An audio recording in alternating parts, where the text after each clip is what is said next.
बाप्पा, आज तुझं विसर्जन आहे. ढोल ताशांच्या गजरात नाचत गात जल्लोषात आम्ही तुला निरोप देतो.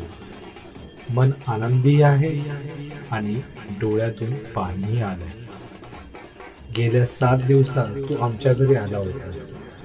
घरातल्या प्रत्येक कोपऱ्यात तुझ्या आगमनाने प्रकाश, उत्साह आणि भक्तीची ऊर्जा आली होती.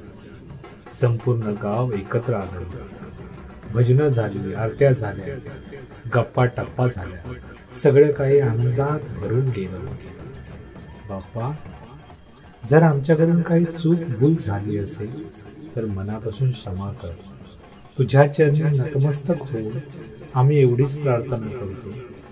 जसं यावर्षी आनंदाने आलास तसाच पुढच्या वर्षी आनंदाने ये. तुझ्या आगमनाने आम्हाला आनंद मिळतोय, पण तुझ्या विसर्जनाने हृदयात पोकळी निर्माण होते.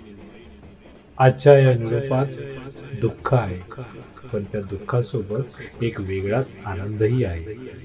कारण आम्हाला ठाऊक आहे की पुढच्या वर्षी तू पुन्हा आमच्या घरी येणार आहेस.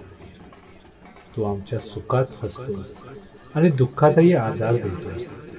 तुझी पूजा करताना, आरत्या गाताना, तुझी सेवा करताना आमच्या कोंबेकरांचा खरा आनंद दडलेला